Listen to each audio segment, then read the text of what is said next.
사무엘상 9장 1절에서 10절까지 말씀 한 절씩 교도하도록 하겠습니다. 베냐민 지파에 기스라 이름하는 유력한 사람이 있으니 그는 아비엘의 아들이요 스롤의 손자요 베고랏의 증손이요 아비야의 현손이며 베냐민 사람이더라.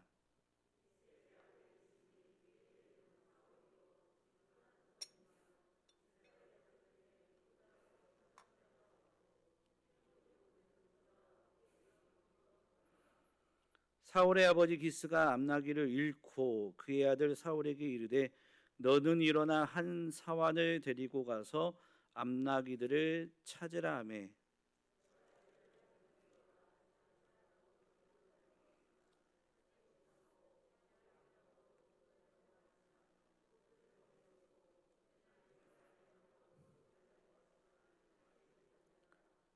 그들이 습당에 이른 때에 사울이 함께 가던 사환에게 이르되 돌아가자. 내 아버지께서 암나기 생각은 고사하고 우리를 위하여 걱정하실까 두려워하노라 하니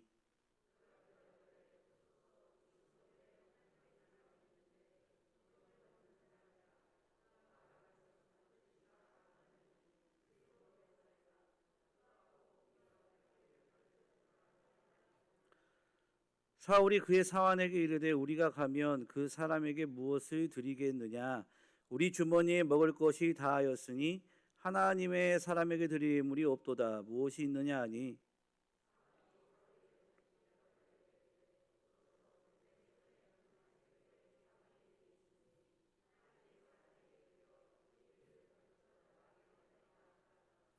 옛적 이스라엘의 사람이 하나님께 가서 물으라 하면 말하기를 선견자에게로 가자 하였으니 지금 선지자라 하는 자를 옛적에는 선견자라 일컬었더라.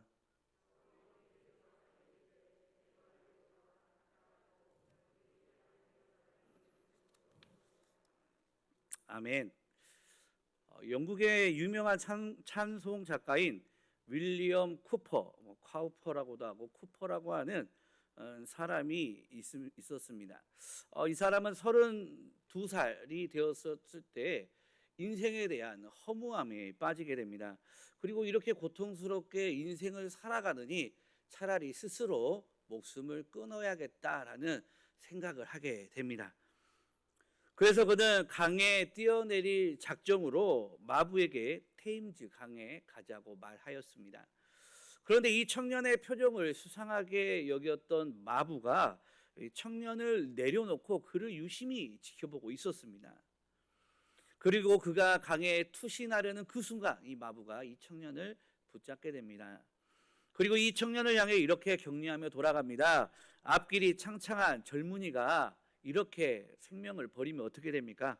그 용기를 가지고 굳게 사십시오라고 이야기를 하고 떠나게 됩니다. 마부의 간섭으로 인해서 이 청년은 자신이 죽고자 하는 일을 실패하게 됩니다. 그는 집에 돌아오자마자 다시 자기의 죽음을 계획합니다. 그래서 이번에는 음독 자살을 시도합니다. 그러나 이웃집에 사는 사람이 우연히 그의 집을 방문했다가 그가 아직 숨쉬고 있음을 확인하고 해독제를 먹여서 그 사람을 살려내 버렸습니다. 두 번째 자살에도 실패한 그가 내가 이래서는 죽을 수가 없겠구나라고 생각하며 또 다른 방법을 동원하게 되는데 그 세 번째 방법은 면도날로 자신의 동맥을 긋는 것이었습니다.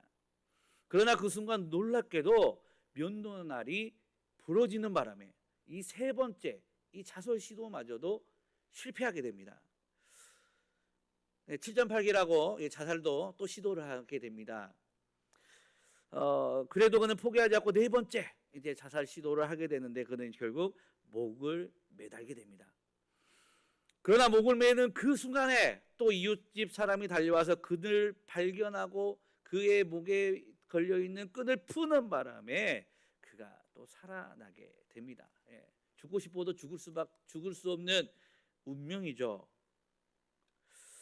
그는 병원에서 어렴풋하게 나는 죽을 수도 없구나라고 한탄을 하게 됩니다.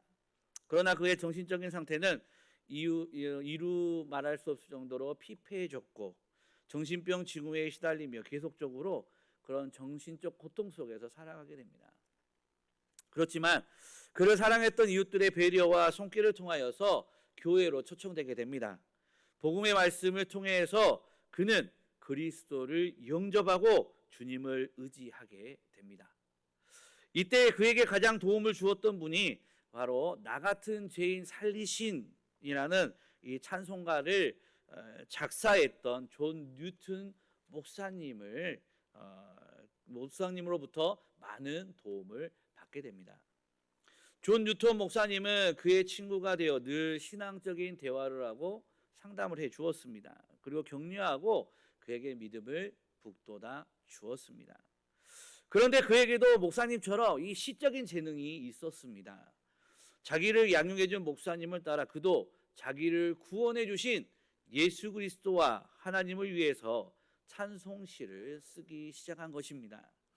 그래서 쓰여진 찬송시 중에 찬송가가 되어 전 세계 사람들에게 불리고 있는 곡이 무려 67곡이나 된다고 합니다. 그 중에 우리 찬송가에 세 곡이 있는데 그 중에 하나가 우리가 잘 알고 있는 샘물과 같은 보혈은이라는 이 찬송가 258장입니다. 그가 쓴 찬송시 중에 그가 죽지도 못하고 다시 살아난 자리에서 복음을 듣고 예수님을 영접했을 때 쓴 찬송가가 있는데 지금 우리 찬송가는 없는 이 통합 찬송가 80장에 있는 주 하나님이 크신 능력이라는 찬송가가 있습니다.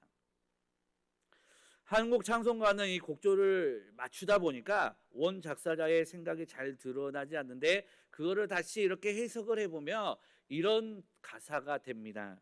하나님은 신기한 방법으로 섭리하시는 도다. 그분은 경이롭게 일하시니 바다에 그분의 발자취를 남기며 폭풍우 위로 걸어가시는 도다. 저 깊고 깊은 생각 위에 내가 알 수 없는 신묘한 기술로서 자신의 밝은 계획을 높이 세우고 그분의 주권적인 뜻을 이루시는 도다. 내 부족한 판단으로 주를 판단치 말지니 은혜로우신 그 주님을 의뢰할지니라. 그분의 오묘한 섭리 뒤에 지으신 자신의 미소 짓는 얼굴을 숨기시는 도다라는 이 찬송시를 쓰며 하나님의 섭리, 오묘한 섭리에 대해서 말을 하게 되는 것이죠. 그렇죠? 그 4번이나 죽으려고 그 시도하고 죽음의 문턱까지 갔던 그 사람을 하나님께서는 살리시고 결국에 그를 구원케 하시고 그를 통하여서 찬송시를 쓰게 하시고 이후에 그 삶을 돌아보니 이것이 하나님의 섭리였구나라는 것을 깨닫고 이 찬송시를 지었다라는 것입니다. 섭리란 무엇입니까? 세상과 우주 만물을 다스리시는 하나님의 뜻을 말합니다. 오늘 본문은 하나님의 택함 받은 백성인 이스라엘 백성들의 왕족 요구에 대해 하나님께서 허락하시고 또 하나님께서 하나님의 섭리, 그 하나님의 뜻을 따라 이루어 가심을 우리에게 보여주는 내용으로 되어 있습니다.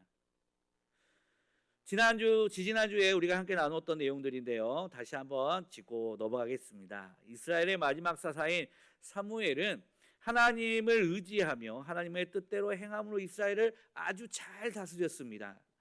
하지만 하나님의 사람이었던 사무엘도 이 세월의 흐름을 자연의 순리를 역행할 수 없는 것이죠. 이제 이 땅 가운데 이제 그가 물러나야 될 때가 된 것이죠. 하나님께 함께 하심으로 그의 말이 하나도 땅에 떨어지지 않았던 사무엘 역시도 늙음으로 자신의 자리를 대신할 후계자를 세우게 되었고 자신의 두 아들을 후계자로 세우게 됩니다.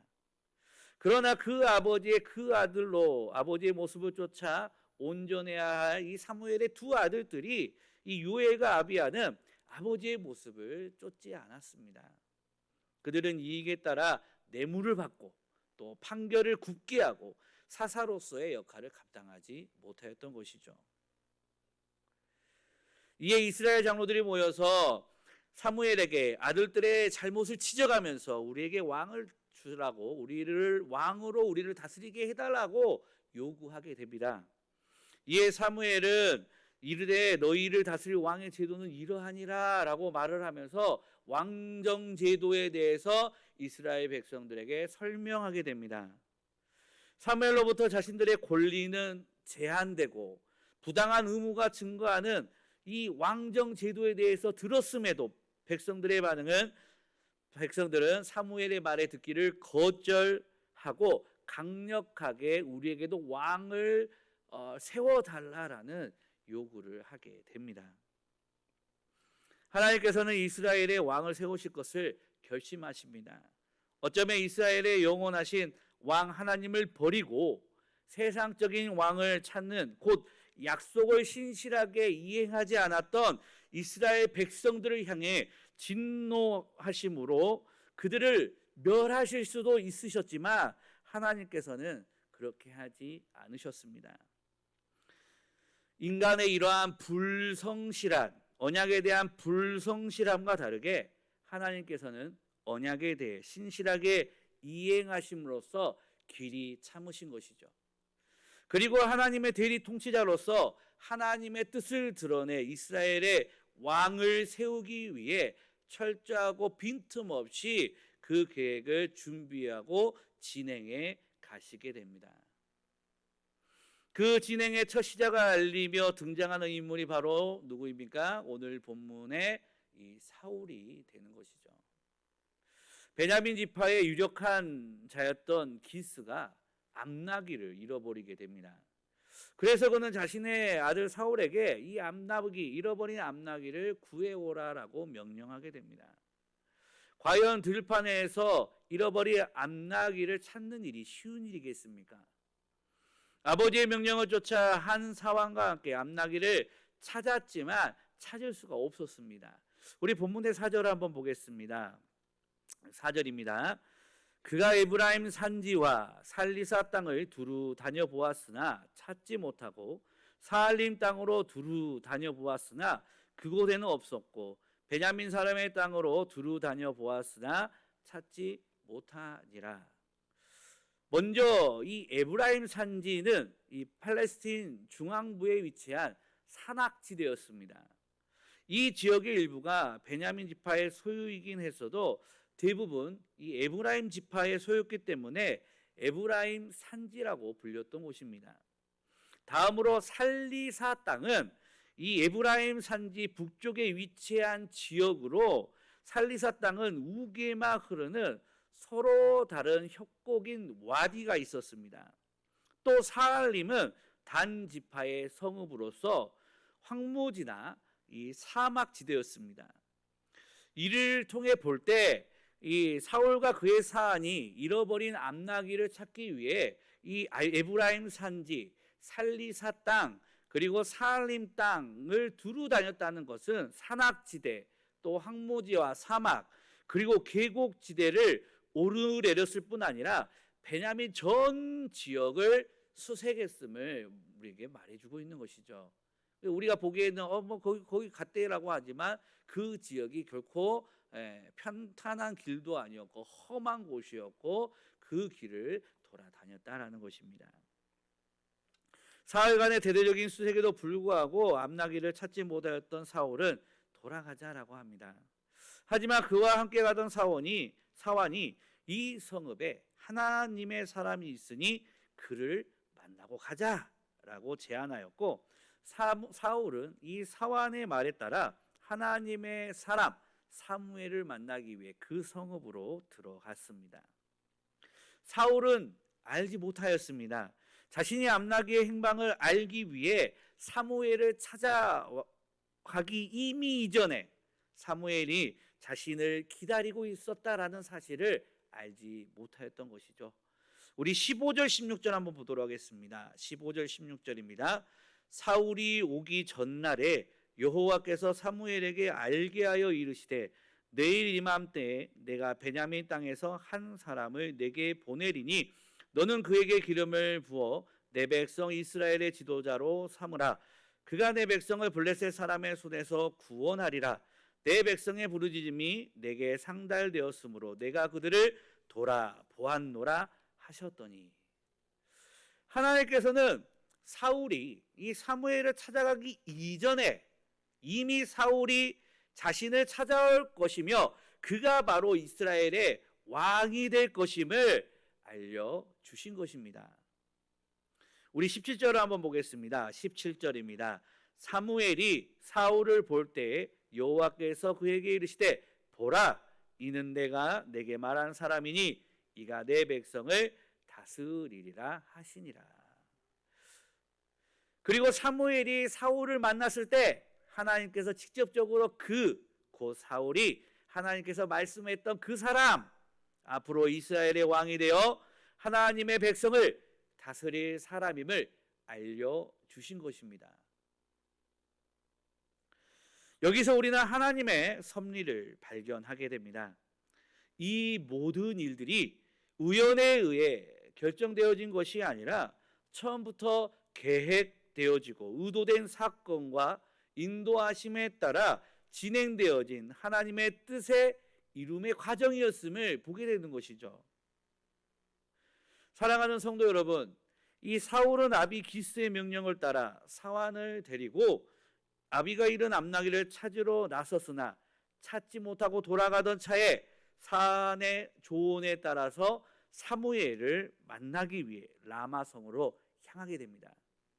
그리고 하나님은 사울이 오기 전날 이미 사무엘에게 이스라엘의 왕이 될 자를 보내실 것임을 계시하셨고, 실제 사울이 사무엘에게 올 때 그가 바로 당신이 말한 그 사람임을 알려주십니다.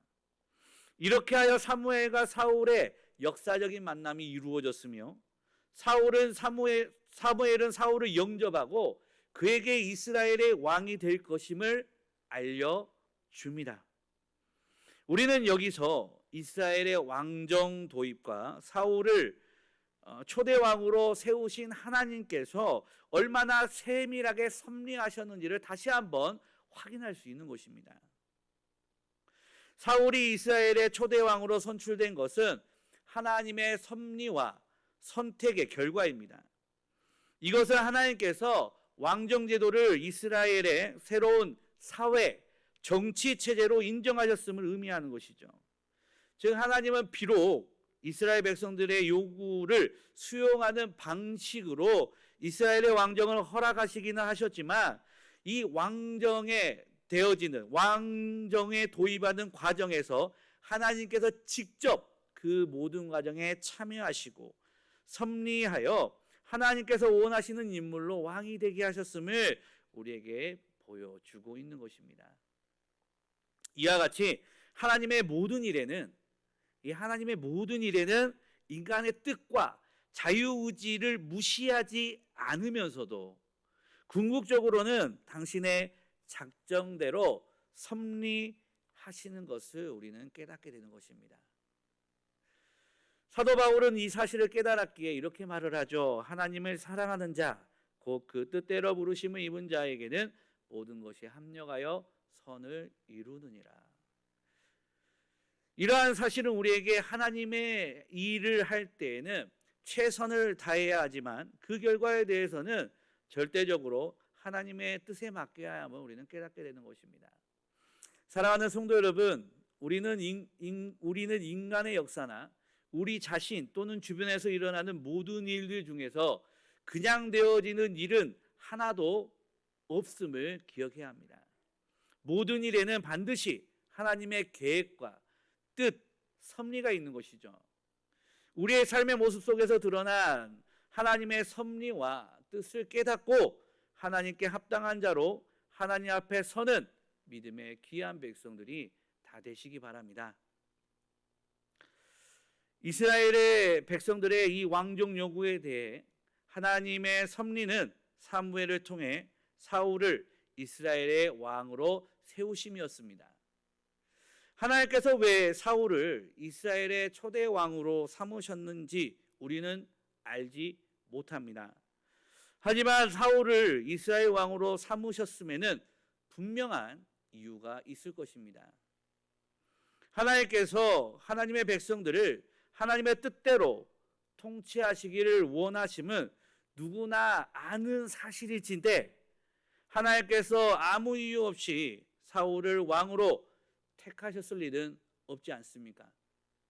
그렇다면 우리는 본문을 통해서 나온 내용을 보고 사울 그리고 하나님의 사람으로 표현되는 사무엘을 통해서 우리가 성도로서 이 땅에서 어떠한 삶을 살아야 하는지에 대해서 함께 나눠보도록 하겠습니다.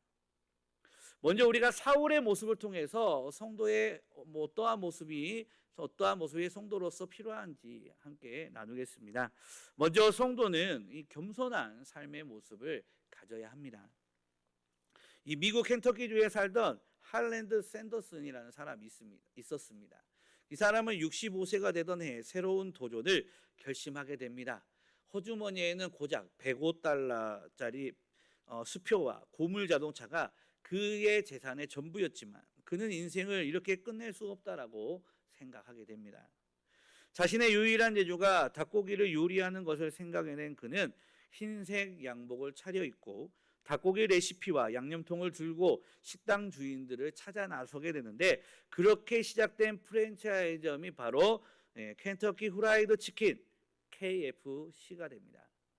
그는 90세로 세상을 떠날 때까지 전 세계 20만 마일을 여행하면서 KFC 왕국을 건설할 수 있었습니다. 그는 청장년 시절 무척 교만한 사람이었다라고 회고합니다. 그런데 미국에 닥친 경제 불황을 겪으면서 사업이 위축되고 경영하던 식당도 화재가 나서 타버리고 맙니다. 유일한 희망이었던 아들마저 잃게 되고 그의 아내도 그를 떠나게 됩니다. 그는 정신적 공황을 앓게 됩니다. 환갑이 넘어 초라한 모습으로 전락한 그는 어느 날 예배당에 앉아 노래를 부르는 한 여인의 찬송 소리를 듣게 됩니다. 너 근심 걱정 말아라. 주 너를 지키리니 주 날개 밑에 거하라. 주 너를 지키리. 이 찬송가를 듣게 되죠. 이 찬송가를 듣고 그는 하염없이 회개하게 되고 교만하며 살았던 자신의 삶을 돌이켜 자신을 낮추고 겸손한 삶을 살기로 결단하게 됩니다. 그리고 양념통을 들고 다시 일어나서 전국을 돌아다니게 됩니다. 이것이 그의 65세 인생에서 재기의 계기가 된 사건이었습니다. 그가 자신을 낮추자 하나님이 그를 높이며 사용하기 시작한 것이었습니다. 어느 날 기스는 사울에게 잃어버린 암나귀를 찾아오다라고 명령을 하게 됩니다.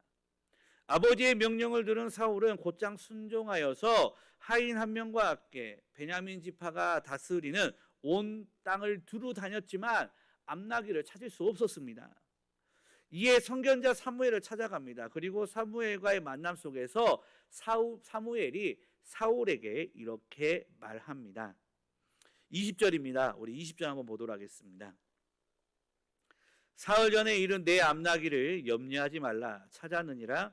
온 이스라엘이 사모하는 자가 누구냐? 너와 내 아버지의 온 집이 아니냐 하는지라. 사무엘은 사울에게 이스라엘의 사모하는 자가 누구냐? 너와 내 아버지의 온 집이 아니냐라고 말을 하고 있는 것이죠.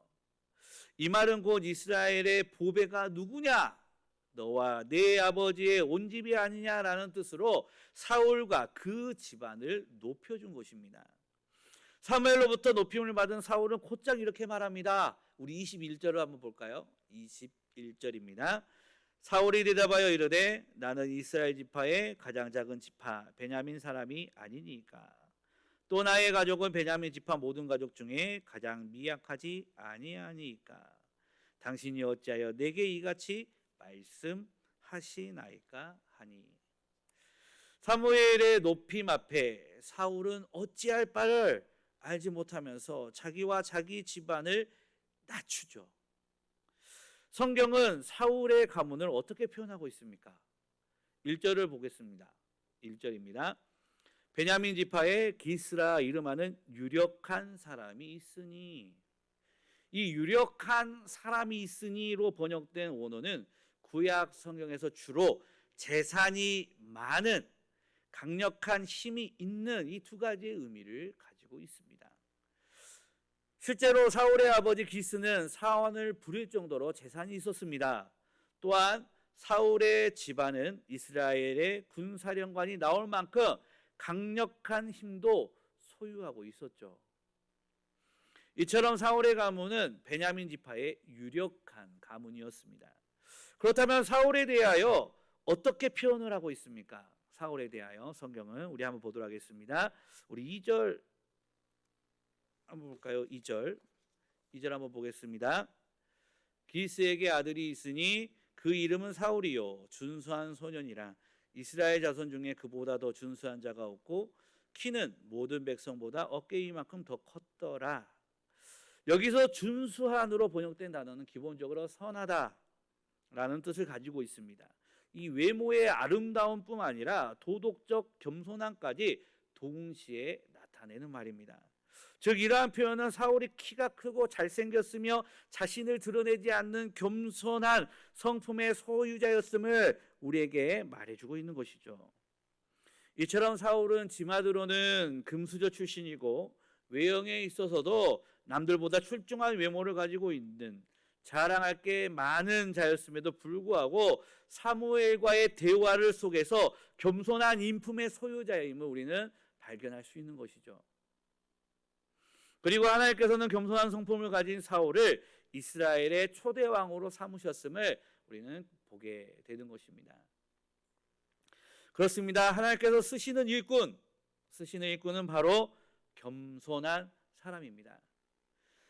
잠언은 우리에게 이렇게 말합니다. 교만은 패방의 선봉이요 거만한 마음은 넘어짐의 앞잡이다라고 말합니다. 사람의 마음의 교만함은 멸망의 선봉이요 겸손은 종기의 길잡이다라고 말합니다.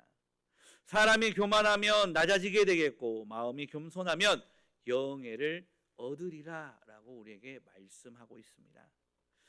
사랑하는 성도 여러분, 하나님께서는 지금도 겸손한 자를 찾으십니다. 겸손한 자를 통해서 하나님의 뜻을 이루어 가기를 원하십니다.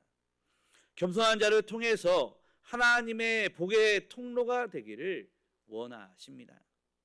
나를 자랑하는 것이 아니라 하나님을 자랑하고 나를 드러내는 것이 아니라 오늘도 우리의 삶 가운데 역사하시는 하나님을 드러내며 오늘도 겸손히 주님을 바라보고 겸손한 삶으로 교회와 가정과 이웃을 섬기는 믿음의 귀한 백성들이 다 되시기 바랍니다. 둘째로 우리는 이 사울의 모습을 통해서 성도는 기본을 잘 지켜야 함을 보게 됩니다.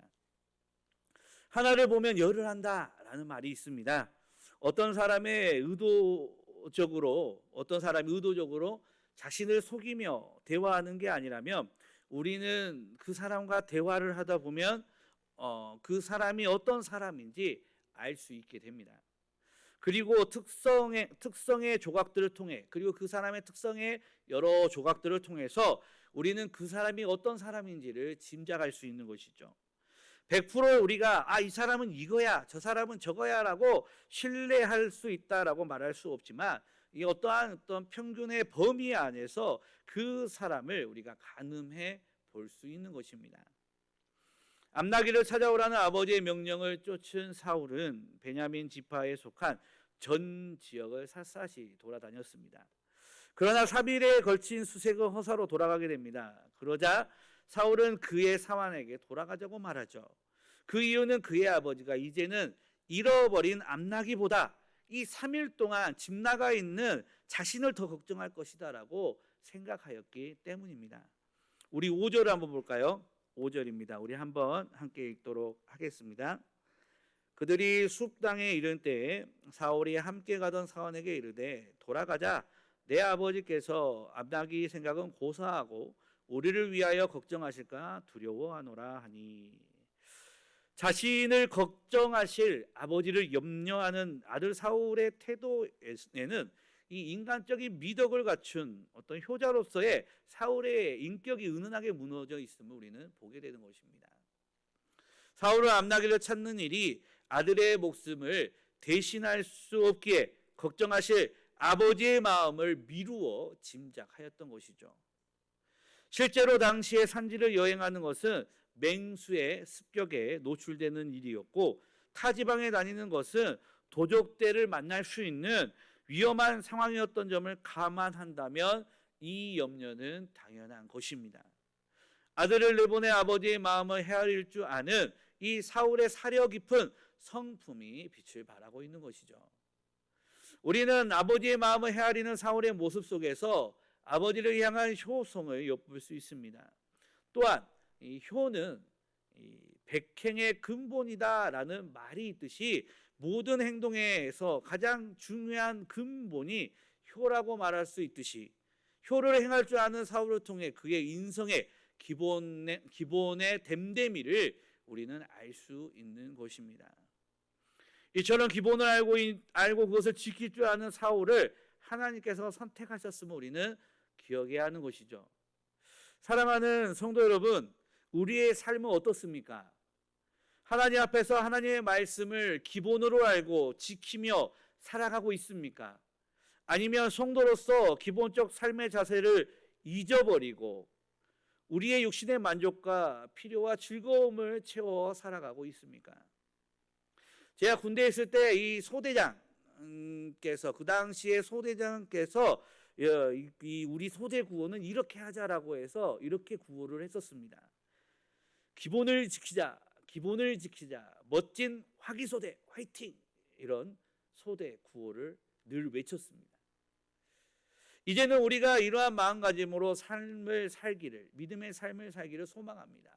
기본을 지키자, 기본을 지키자, 멋진 중동께 화이팅! 이러한 구호로 기본을 지키는 우리가 되기를 소망합니다. 이 땅 가운데 성도의 기본을 지킴으로써 멋있게 하나님 앞에 멋있게 믿음의 생활을 하는 주의 백성들이 다 되시기 바랍니다. 마지막으로 우리는 사무엘의 모습을 통해서 어떠한 삶을 볼 수 있을까요? 성도는 삶 속에서 믿음의 열매를 맺어야 한다는 것입니다. 한국 민족과 한국 교회는 지난 반세기 동안 세계사적으로나 교회사적으로 한강의 기적, 교회의 폭발이라는 용어로 묘사될 만큼 경제적인 부분이나 또한 교회적으로 기적적인 하나님의 복을 받은 나라입니다. 그러나 20세기 말과 21세기 초에 들어서면서 한국 교회는 적지 않은 위기를 맞이하게 됩니다.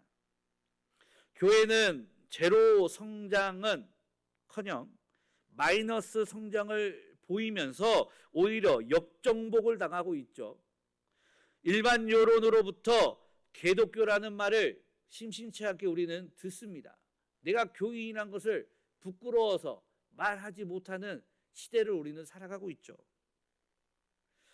서구 선교학자들이 서구 교회를 진단하면서 사용한 바가 있는 사사기적 상황의 발생이라는 개념이 우리 한국 교회 안에도 이제 심심치 않게 말을 우리가 꺼내고 있죠.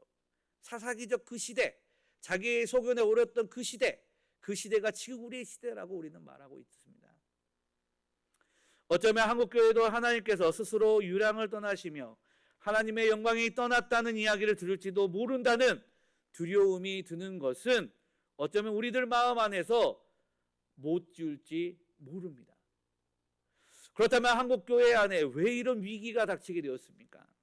하나님의 손이 짧아서 하나님의 능력이 없어서 한국 교회에 이런 위기가 닥친 것입니까? 바로 하나님의 백성이 그들의 삶 속에서 믿음의 열매를 맺지 못하였기 때문입니다. 하나님의 나라는 말에 있지 않고 오직 능력에 있습니다라고 고린도전서 4장 20절을 우리에게 말씀하고 있습니다. 그렇습니다. 말만 무성할 뿐 믿음의 삶이 없는 곳에는 아무런 능력이 없을 뿐 아니라 오히려 세상의 조롱거리로 전락하는 일이 벌어지고 많은 것입니다. 곧 믿음의 거룩한 삶이 없이 단지 하나님의 언약궤를 전쟁의 수단으로 동원하여 승리하고자 하였던 어리석은 이스라엘 백성들이 블레셋 사람들에게 대패하고 하나님의 언약궤를 빼앗겨 세상의 조롱거리가 되게 하였던 것처럼 믿음의 삶이 없는 한국 교회에 거센 비바람이 몰아치고 있는 것입니다. 이에 사무엘을 향한 사환의 평가는 우리로 하여금 이 땅 가운데 어떻게 살아야 할지 우리에게 삶의 방향을 제시합니다. 아버지가 걱정하실까 집으로 돌아가고자 하는 사울에게 사환이 이렇게 말을 하죠. 우리 6절 한번 볼까요? 6절입니다. 우리 함께 읽겠습니다. 그가 대답하되 보소서 이 성읍에 하나님의 사람이 있는데 존경을 받는 사람이라. 그가 말하는 것이 반드시 다 응하나니 그리로 가사이다. 그가 혹 우리가 갈 길을 가르쳐 줄까 하나이다 하는지라. 아멘. 사울은 사무엘에 대해서 뭐라고 평가하고 있습니까? 하나님의 사람이 있는데 그 사람이 어떤 사람이라고요? 존경받는 사람이랍니다. 하나님의 사람이 있는데 그 사람은 어떤 사람이라고요? 그가 말한 것은 반드시 다 응하는 사람이라고 말합니다. 하나님의 사람이 있는데 그 사람은 어떤 사람이라고요? 그가 혹 우리가 갈 길을 가르쳐 줄까 하나이다. 우리의 길을 제시해 줄 수 있는 사람이다라고 말하고 있는 것입니다. 그렇습니다. 현 한국교회의 부는 위기를 극복하기 위해서는 이 땅 가운데 살아가는 하나님의 백성들이 먼저 하나님의 말씀을 신실하게 지키는 삶을 삶으로써 세상으로부터, 세상 사람으로부터 야, 저 사람은 존경받는 사람이다. 야, 저 사람은 예수 믿는 사람이다. 야, 저 사람은 믿을 만한 사람이다 라는 소리를 들어야 할 것이며, 저 어둠 속에서 갈 바를 알지 못하고 지금도 방황하고 신음하고 있는 사람들에게 이 길로 가야 합니다. 이 어둠의 길을 뚫을 수 있는 방법, 그 방향은 이 길입니다라는 것을 말할 수 있는 사람이 되어야 하며, 하나님의 뜻이 우리의 삶을 통하여서 지금도 이루어지고 있음을, 야, 저 사람을 보니까 정말 하나님의 말씀대로 응답되는구나라는 것을 보여주는 삶을 살아야 하는 것입니다.